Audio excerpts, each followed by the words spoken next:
Welcome to the Life After Sugar podcast, the podcast that's not just about sugar, but about your relationship with it and also with food and especially with yourself. So if you want to discover your life after sugar and hear inspiring stories from all kinds of people who also cut out sugar in their way, at their pace, for their own reasons, this is the podcast for you. Because when you take away the sugar, you can finally discover the real sweetness in your life.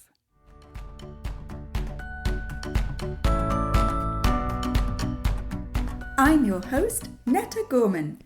And in this week's episode, I'm talking with Martin Scher, who calls himself the compassionate CEO or Chief Eating Officer of his mind, body, and spirit. And he talks about how he created this approach in his own life when he realized that he's responsible and accountable for everything in his life, including his health, fitness, and well-being. And when he began to treat his mind, body, and spirit with compassion and applied business principles to how, when, and what he was eating, then it changed his life. And now he's helping others to change their lives too. We'll get to our chat in just a minute. And this week's episode is brought to you by the After Sugar Club, which is where you'll get the step-by-step guidance you need from me to help you let go of sugar and the emotional hold it has on you so that you can get to a place of freedom where you don't even need, want, or miss it anymore. Check out everything that's included in the After Sugar Club at aftersugarclub.com and click on the green button, Join the Club. And if you're an intermittent faster, then I have 5 tips for you to help you get rid of cravings that may be getting in the way of you living your easy and natural intermittent fasting lifestyle. Go to aftersugarclub.com and download my 5 tips there. And if this is your first time here, welcome. Don't forget to subscribe to this podcast so that it appears magically in your podcast player every Sunday. And if you've listened to several episodes before and you haven't yet left a review, could I ask you to scroll down, please, and rate the podcast by tapping on the stars and leave a lovely review to tell me how this podcast is helping you in your life after sugar. Has it inspired you to reduce sugar? Has it made you think about sugar a little bit differently? Let me know. I love reading your reviews. Thank you. All right, here's my chat with CEO Martin Scher. Today I'm talking with Martin Scher down in Birmingham, Alabama. Hi, Martin. Lovely to see you. Thank you so much for having me here, Netta. I really appreciate it and been looking forward to it. You're very welcome. Martin, can you tell us a little bit about how you grew up and your relationship with sugar and food from when you were a child? Okay, well, this is an interesting story and one I want to tell. I had a great childhood. I had 3 mothers. My first mother was my biological mother. My second mother was my grandmother, who I called Honey, and I lived with Honey actually in her room growing up. And then we had a housekeeper who kind of lived with us. Her name was Mary, who was my third mother. And all 3 of my mothers raised me, and they came from the Depression, and they wanted me to eat to make them happy. And so, of course, I did a good job at that, and I ended up getting a little chubby when I was a kid. In fact, my mother thought I was twins when I was born, before I came. But anyway, Honey was the person in our family that did the sweets. She did everything from scratch. She'd make strudel and cakes and pies, and she was very proud and with her desserts and whatever. So her favorite pie was lemon meringue pie, and she would serve it to everybody. We'd all be excited about it, and she would say if you didn't eat a second piece of pie, we were going, she'd be insulted and she would never make it again. So I always had the second piece of pie because I was just trying to please people with food. So anyway, they were trying to feed me and make me happy, my three mothers. And I obviously I got a few problems. They weren't overweight or have a problem. They just wanted to see me eat. So I made it through that, and I was a little chubby all my life. I played a lot of sports, so I kept myself sort of fit, but I was always heavy and had problems with food and ate too much. Yeah. Okay. And so it was very emotionally charged, as it were, for you to eat these types of foods, especially the desserts that your three mothers sort of, I wouldn't say pushed on you, but it made them happy, right? Right. It did make them happy. And there is a lot of emotion around that. Yeah. Yes. Yes. I think a lot of people can relate to that. And so when did you feel that this making your mothers happy was turning into something a little less positive and a little more problematic for you? Probably when I went on, first of all, I wrote my own, plan a number of years ago about losing weight. I lost weight over 15 years. I made a decision to run my body and spirit like I was the CEO of my company. So the first thing I did was identify my problems when I sat down and decided to do this. And I had about 14 problems. And it wasn't until I did that, until I looked at my problems, that I realized that I had a problem with stuff from my childhood. I looked really hard and really thought about why I'm overweight, and it really took me over a number of months till I could figure out a lot of what it was. But I had 14 problems and identified what my problems are, and I wrote something called the Skinny CEO Pledge, that is, where I identify the problems, and then I have a solution to the problems after I identify them all. And these are my affirmations that I've said, about 10,000 times ever since I decided to go on a diet. And you can't really get rid of bad habits, but you can, over time, with a lot of repetition, change some things that you think about more positively. They never go away, the bad habits, but I have identified them. All right. Well, we're going to get to your affirmations in just a minute, but I'm curious to know, can I ask how old you were when you identified your 14 problems? Yeah, I was 56 years old. We were on a family vacation in Cape San Blas, Florida. And so it's 15 years ago. Okay. And how does that happen that you spend a large number of years in your life with a problem, but not aware of the problem, or problems in the plural, and then I was aware of the problem, ever since I was a little kid, because I was overweight my entire life. My real problem was I didn't deal with it. I'm a yo-yo dieter, and I was up and down all my entire life, and did low fat and low carb and everything. And I exercised every day like a maniac, really. But over 40 years, while I was running my business, I gained a pound on average every year, which that's 3,500 calories. So I really used exercise to help me not gain more weight. And it was kind of had I enjoy exercise and I still do it, but I really did a lot of it all my life. Yeah. And despite doing a lot of it, you still put on weight.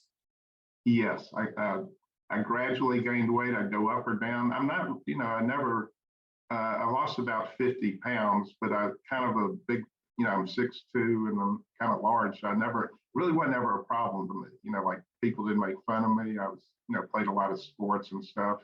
And I was just frustrated that I could run a business, but I couldn't take care of my own body and lose the weight. I really couldn't. I never made the irrevocable commitment that you have to make to lose weight. All right. Yes. Yes.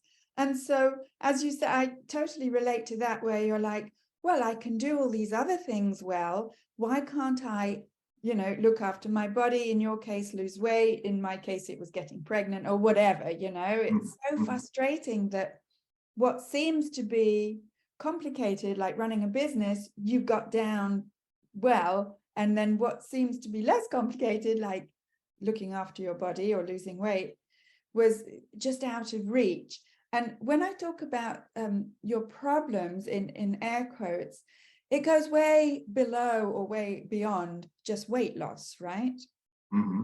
So how did you get to a point where you realized, wait a minute, this is more than just about weight? Okay, well, this is what happened. We're going to Cape San Blas, Florida, this week. I turned 71 and I take my family there every year, and we just have a great time and do nothing. It's sort of like a Seinfeld episode. We sit there and do nothing all day, which we all love. But about 15 years ago, when I said, we were in Cape San Blas when I started this thing, and I was running down the beach, and my son threw me a football, and I was running for it, and my hamstring snapped. And so they got me, they rolled me all up and got me in a hot tub, and I sat in there for a while. And then that night I had dinner, and we had a big dinner. I was feeling upset, and we had steak, and we had baked potatoes, and I think I had a half a pecan pie, maybe. I was just really eating a lot, and I was upset. So I woke up the next morning. I got on the scale and looked down, and it said 234.6. And I really was kind of scared because my father died when he was 54. And my mother, I watched her have diabetes and have her fingers chopped off over, a number of years, and had this terrible pain. And I said, I'm 57 years old. I love my family, and I got to do something about this. I want to be around for them. So that's that week when we were spending a week there. I spent a lot of the time, we're doing nothing anyway, so I can sit and journal or do whatever I need to do. And I started writing my plan on what I needed to do to lose weight. And I made my own rules, and it included you can have alcohol, you can have sweets, you can eat anything you want, and you don't have to exercise, because I wanted it to be sustainable. So I figured out for myself, how to do that. Because for the first 54 years of your life, or let's take away the first few, of course, you had been sort of in that paradigm of move more, do more exercise to lose weight. And had you changed that approach when you decided, here's my question, when did you decide to do something different? I decided to do something different during that week. I changed everything. I did. I just re-looked at everything. Like in business, you have a problem, and you brainstorm some solutions. You think about what you've done in the past and what you do about the future. So I had just retired from my business. I still own it, but I retired. But I looked at what I needed to do like a business. And I never did it when I was in business. I had time, and I was retired now. And I said, this is what I'm going to do. My health is the most important thing to myself and my family. And, that's what I was going to do. So how did you go from this very emotional connection with food to this more rational, let's sit down and make a list of problems? Okay, it's interesting you said that. I was kind of caught off guard because I really didn't have an emotional, I never thought of myself as having an emotional connection to food. You said that, and I realized I do, and there were some emotions involved in it, but I guess I never had time to think about it because I just did what I did. So I really wasn't sitting thinking about how big I was. And I really wasn't that terribly big for my size, but I was worried about my health, I guess, mainly. Yeah. So having a hard time answering that question because I didn't see it as emotional until I really did something about it. I get it. And we don't always see it as emotional. We're either in denial or it's just not on our radar. Mm-hmm. And that's very probably why weight loss approaches don't work, because we don't get to the heart of what's actually going on. Right. So can we circle back to when you made your list of problems? You said there were 14 problems. Were they all about your health and your weight? No, they were. It was eating behavior was about seven of them. I eat the seven parts of eating behavior is eat when I'm hungry, you select, you sit, you eat slowly, savor every bite, stop at satiety six, divert. All the things you do when you sit down at the table, I did horribly all my entire life. When I say horribly, I might be being hard on myself, but I wasn't satisfied with what I did. Every one of those, I ate really fast. And that was probably my biggest problem. And when I dealt with that with tiny habits, I was able to cure a lot of my 14 problems. It took care of about half of them. There were a lot of things related to eating too fast. You never feel satiety, so you overeat and all that kind of stuff. So I built all these little tiny habits, and over a year, I was averaging probably eating about 15 or 20 minutes a day, all my meals or whatever I had, and I turned that into 100 minutes a day. So where I was always the first one to be finished, I was the last one to be finished. And I worked on that by doing tiny little habits every day. So you went from someone who ate their meals within 15, 20 minutes to taking 100 minutes to eat a meal, right? I stopped and I savored every bite, and I stopped to talk to somebody. I wasn't just like engorged in my food, looking at everything. Yes, that's a huge change. And when did you discover intermittent fasting? Oh, this is interesting because after I'd lost the weight, I lost 40 pounds. I went to Cape San Blas, Florida again with the family. We've done that every year for a number of years. So I went into a bookstore with my wife, and I see this book called Fast, Feast, Repeat. And it's Jen Stevens' book. And I got that book. I went home and I read it in 3 hours, just sitting out on the deck, looking at the ocean. And I said, this is exactly what I wish I'd have known my entire life. I mean, this makes so much sense. I took to it immediately. And I went from, I started with about a 6-hour window. And by the end of the week, I was doing 21 to 22 hours a day. In a week? Yeah. Wow. Were you not hungry? Because I was already, I usually I didn't eat breakfast when I was during my life. I got up, I went to work, had my coffee, and then I worked out in the middle of the day, actually. And then I'd eat something about 1 o'clock. So that was, I might eat it sometime between 10 and 1 my entire life. So yeah, it wasn't that hard. Yeah, yes, that's amazing. That's amazing. And so you discovered intermittent fasting, or after you read Jen's book, right? She's influenced a lot of us for the better. And then at what point did you decide, I'm going to apply the principles of business to my health and my eating patterns and my intermittent fasting? Well, honestly, my father passed away, and I'd been running the business since I was 22 years old. I went straight out of college to being a CEO, owner, of the business.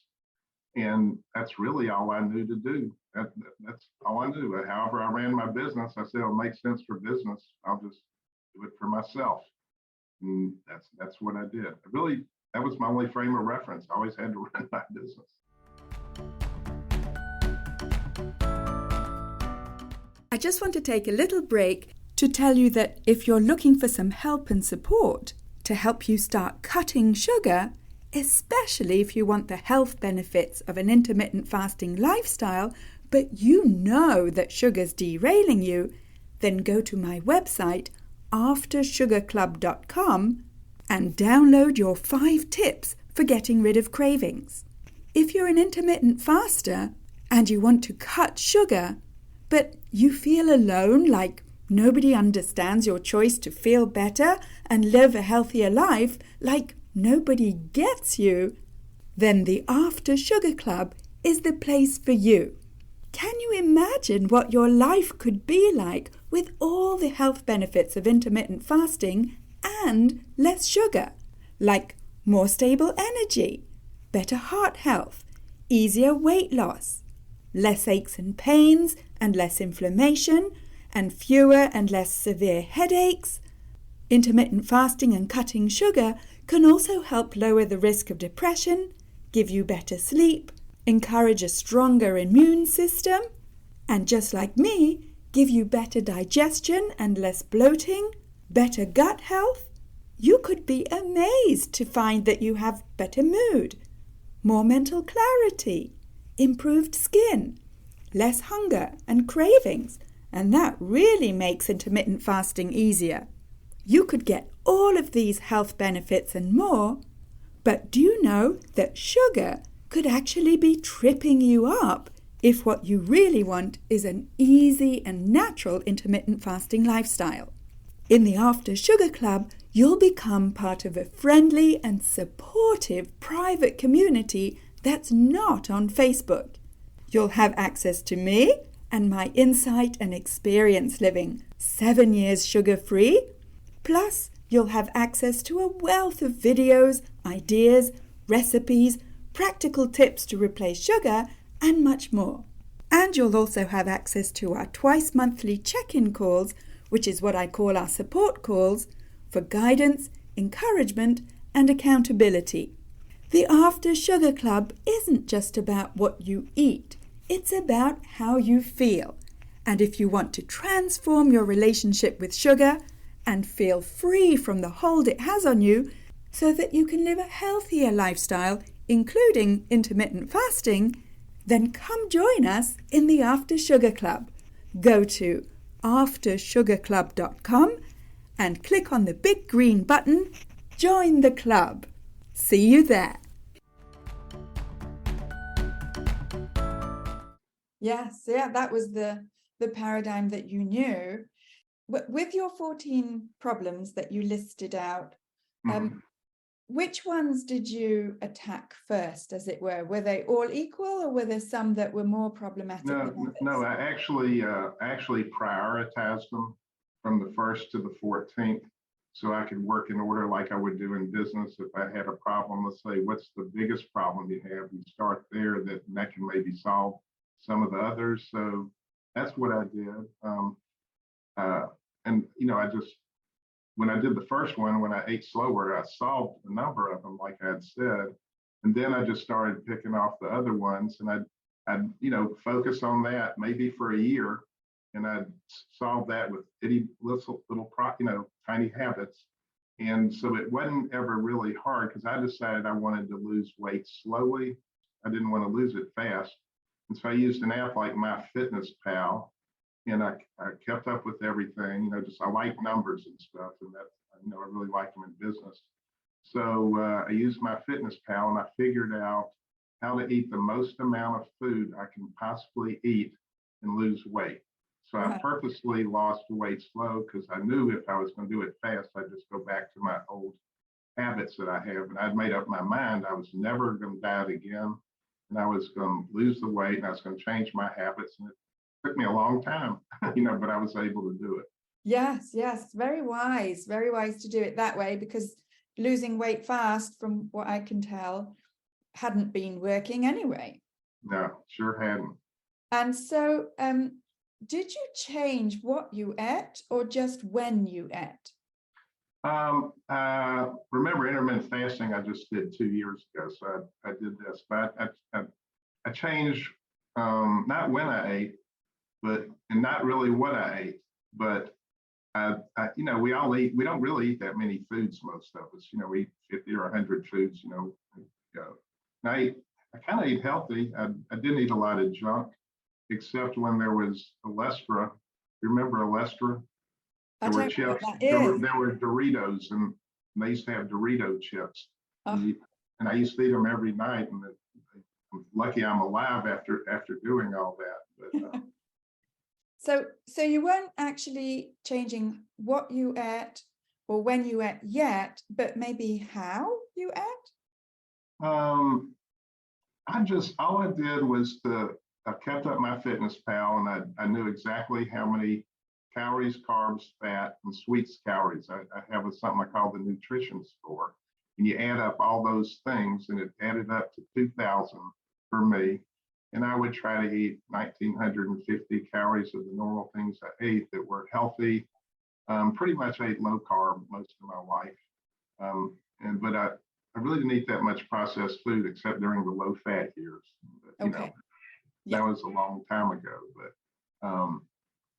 I ate fairly healthy. I just ate a lot. Yes.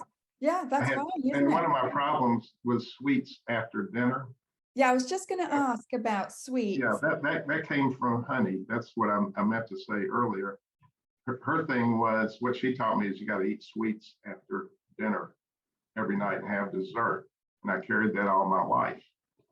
And I still kind of do. You had taught me to abstain, and I did that for a couple of weeks. And then actually used moderation, or being a moderator, because I would have 130 calories a day when I was trying to lose weight. I limited to that with sugar-free type things. My strategy on that.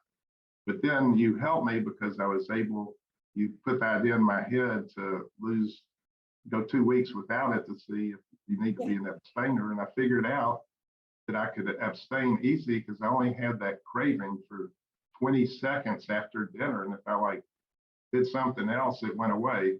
So, it really helped me. I'm not going to totally quit because I think I can manage how many calories I can eat of it and not really eat much sugar. And that's the only time of day I want sweets is after dinner. All the credit goes to you for, reaching out to me and asking, or just being more aware of how your habits with sweets, you got to have a sweet at the end of a meal. That's what you always grew up with. Credit goes to you for questioning that, and there's nothing wrong with that habit unless it's not serving you. Yeah, it's I was able to deal with it on my own plan fine. I was just moderating it. But it was really helpful that you put the idea in my head from the one conversation we had, just try not having it for 2 weeks. And that kind of scared me. I said, yeah, I've had it all my life. And even while I was losing weight, I had it. So I did it for 2 weeks, and it was really no big deal for me because I wasn't in the habit of eating them all day. Right. So that was very helpful to me. Thank you for that. Good. Yeah, great to hear. Sometimes what we think is impossible is actually possible. It's just that we've never tried it. Right. Smashing. Hey, let's get back to your affirmations. I'm very curious to know what those affirmations are. I'm 100% sure that they will help the listeners of this podcast. Can you share with us what they are and your CEO pledge? Okay, I made up something called the Skinny CEO Pledge after I identified all my problems. And I say this every day, and I've probably said it about 10,000 times. I'll just go ahead and do it. It takes about 2 minutes if you'll bear it with me. I am the unstoppable, compassionate chief eating officer of my mind and my body. I control food. Food does not control me. I eat to live now. I no longer live to eat. I eat food as fuel for my body, so I eat what I need the most, not what I want the most. The nutrition score rules, period, end of story, so I manage my nutrition score. My mindset is now how little can I eat, not how much. My mindset is how slow can I eat, not how fast. My mindset is how soon can I stop. I eat to satisfy hunger only. I no longer eat for comfort, entitlement, reward, celebration out of boredom because I'm excited, because I have a craving to want something, or just to clean the food off my plate. I avoid the uncomfortable feeling of fullness forever. I select more whole, healthy, nutritious foods. I sit and I eat slowly, savoring every bite. I stop at satiety 66. In fact, the hungrier I am, the slower I eat, and the slower I eat, the more I enjoy food. Every day is an opportunity to lose 0.2 pounds. I succeed in the moment, 1 moment at a time and 1 day at a time, and I have an abundant, unlimited supply of willpower that never ends. I exercise for health, fitness, and enjoyment, not for weight loss, and I create my own new healthy, itsy bitsy tiny micro habits for me to use for the rest of my life. Because I am the unstoppable, compassionate chief eating officer of my mind and my body, and I 100% believe that I will weigh 179 and stay within 3 pounds of that weight for the rest of my life. Wow, that's amazing. You know that all off by heart. Yeah, I mean, after you say it 1,000 times, you begin to know what it is. Yes. And, from the little I know about affirmations, the more you say them, they filter into your brain and into your whole consciousness, and you create your reality from those affirmations. Has that been your experience? Exactly. It takes a lot, and it took me years, but now I kind of lived it. I became what, that's what I do. That's my behavior with food. It messes up every once in a while, but I've really changed my entire brain and how I think, and it's all in your head. All of this stuff, pretty much. It's 90%. I've Agreed. worked real hard on that part. Agreed. Yes, yes. Health and weight loss, I found, and my relationship with sugar was first and foremost in my head and then in my body. Exactly. I agree with that 100%. Yeah. So how has this sort of big switch in your life, in your health, in your mindset, how has that affected your relationship with your three mothers? Well, as far as thinking about them, because they're all gone. They're long gone. And it didn't change anything with my three mothers. I loved them. They were great. I had the greatest upbringing, value system. They were terrific to me. But it was interesting to think, because I thought everything I was doing was my fault. And a lot of it was. I was half of the 14 problems that I had. But it really was kind of nice to think about. I didn't think about it negatively. I thought about it lovingly because I missed them, and it helped me think about them. And they just went through depression. It's that simple. They weren't going to have a baby that was, not going to be able to eat something when they wanted it. Yeah. It's really kind of that simple, but just fond memories and no regret or anything like that at all. Yeah. No big guilt trip. No. And very often, yes, we feel guilty if we do change what we eat when it's emotionally charged, and comes from our parents and especially our mothers. But as you say, it's not a question of fault. Your mother, or in your case, lucky you have three, your three mother figures brought you up with all the love in the world. And I would argue that the vast majority of mothers, parents, bring us up with all the love and the positive intentions in the world. They're not trying to make us sick or fat. They're meaning to do the right thing. They're doing the right thing. And so are we as parents in our way as well. And that nothing can take that away. Exactly. And so now you're sort of, from what I can see, you're giving back to yourself. You're giving back in memory of your three mothers by looking after yourself, looking after your health, and feeling so much better, right? Right, exactly. And one thing you mentioned, I had a commitment to myself that if I lost the weight, not if I lost weight, but when I lost the weight, I would do two things.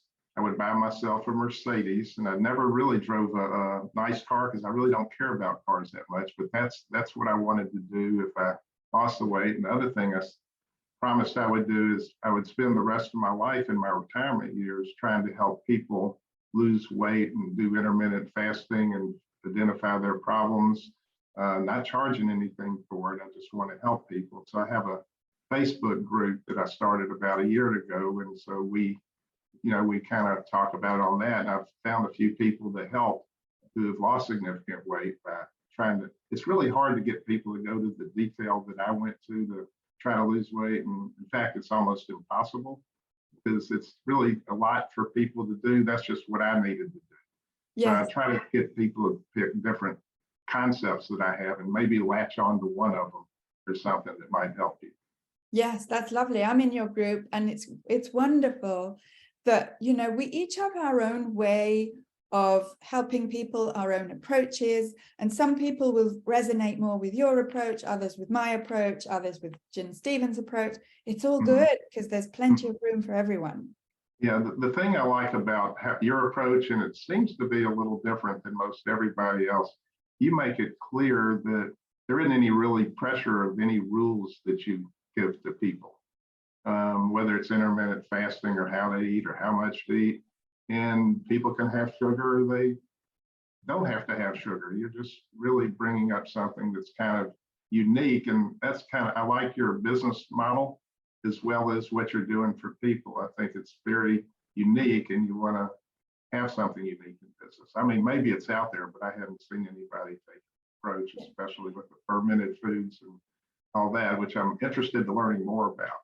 Yes, with the fermented foods, you were telling me that you like pickles, and I can teach you how to make lacto-fermented pickles with great pleasure that don't need vinegar, but that actually ferment in brine.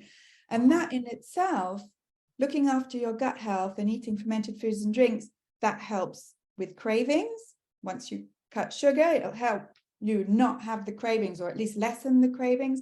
And it helps in all ways for your general health. It's amazing.